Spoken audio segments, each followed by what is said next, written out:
There was this experience that happened in 2013 when I was to do my final year project in the university, and it was time to do this project. We were giving supervisor, and I went to my supervisor, and he gave me a particular topic, and the title of the topic was the development of a facial and license plate recognition system. As an undergraduate project, it was like, wow. So I needed to develop a system that could recognize the faces of drivers when they come into the university environment, as well as their plate number, so that when they are going out also, the system can authenticate the face of the driver and also the license plate, so they could validate that, oh, the driver who came in with this car is the same person who is going out with it. That was the project.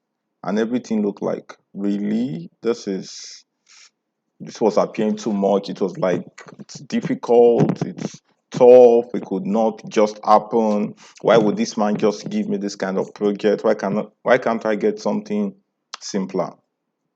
Eventually, one of the days, we went to the supervisor, and he was just trying to share with us, telling us certain things. And when it was to talk about my work, I was like, ah, sir, I think I was like, oh, sir, this thing is difficult. It seems this and that. The shocking statement this man said that changed my life was, there's nothing that is difficult. The only thing that is difficult is what has not been done. Really? So there's nothing that is difficult. The only thing that is difficult is what has not been done. Hmm. Okay, I took that statement. This is 2021 now, and I still remember that statement to tell you how much that statement has changed my life.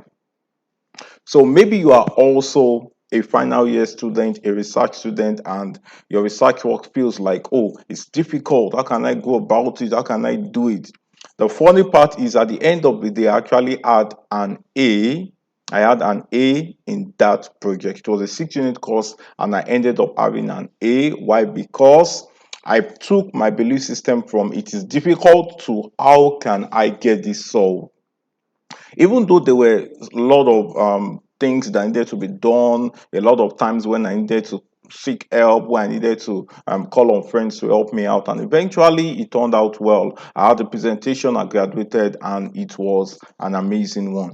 So are you doing a project right now, you're feeling, oh, it's difficult, or you just saw the topic and everything seems like, how can I get this done? The supervisor wants to kill me, is as if this and this and that. I'm going to tell you about 5 things from my experience doing my first research work as an undergraduate student, and also the experience I learned doing my master's degree project that really helped me to be able to do very well in my research work. Number one thing you must do when you receive that topic, whether you are the one who chose the topic and your supervisor approved it or your supervisor gave you that topic, is that number one, you must be able to define what problem you're solving.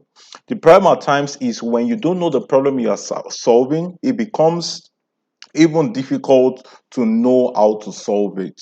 You see people who get a particular topic, and at the end of the day, they just have this issue that, oh, let's just do it. And they don't start with defining what problem they are solving, defining what is the existing problem, defining what is the objectives, defining what exactly they need to solve right now. So don't just get the topic and get fascinated by it and just see all of the amazing work and say, oh, wow, that's nice, that's good. But you do not take time to define the problem. So number one is define the problem. Number two is to find out if that problem has been solved before. Find out if that problem has been solved before. For example, I'll use this example because I'm more in the computing field. So I'll use examples relating to computing, but the principles also apply to you if you are not in computing.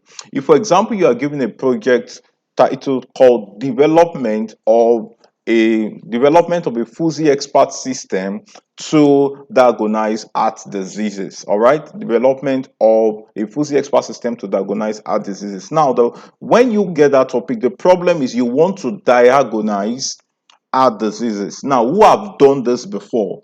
What solution have been used before? What artificial intelligence system have been used before? Have someone made use of fuzzy expert system before? Have someone made use of expert system before? So you need to take out time to read journals, to read articles, to read conference proceedings to see who have done this before. And in looking for the person that have done this before, you must find out recent solutions that have been profiled to that solution.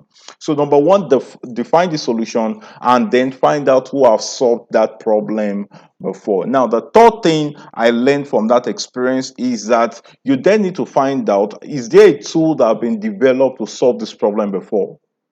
All right. Is there a technique? Is there a technology? Is there a scenario? Are there certain elements? Are there certain substances that have been used to solve this problem before? Okay. If are there tools, so you then need to find out, okay, are tools available? If tools are available, do I have the competence to make use of this tool? Do I have the competence to develop a new tool? Do I have what it takes to improve on those tools? So you must understand if there are tools available to solve tools, technologies, or precepts or algorithms that are being used to solve that problem. Number four thing I learned from that experience is who in your network can help. So don't just claim that, oh, it's difficult, it's tough, it can't happen. Take notes. There is nothing that is difficult except what has not been done. So you then need to look at your immediate network. Do I have a colleague? Do I have a colleague in the university in my department? Do I have a colleague outside university? Do I have someone I'm connected to that can really help? Do I have someone who have the skill that can support me at this? Then you sit down and then you begin to write out those things. All right. So you sit down and begin to write out their names and put a call across to them. Oh, hello, Tunde. How are you doing today? I hope all is well. I hope you're faring pretty well. Please, there's a current problem I want you to be involved in. All right. It's a problem that has to do with this, and I want to look forward to doing this. The problem at times is when people seek for help, even they don't know what they need help on.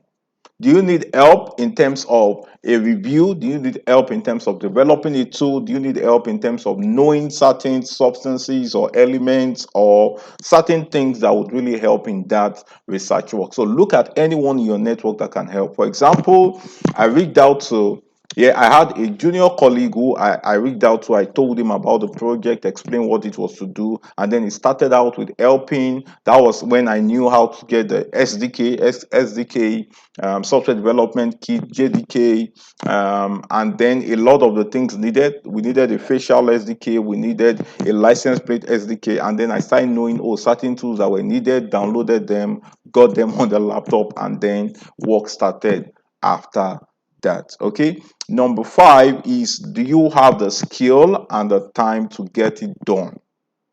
Do you have the skill and the time to get it done?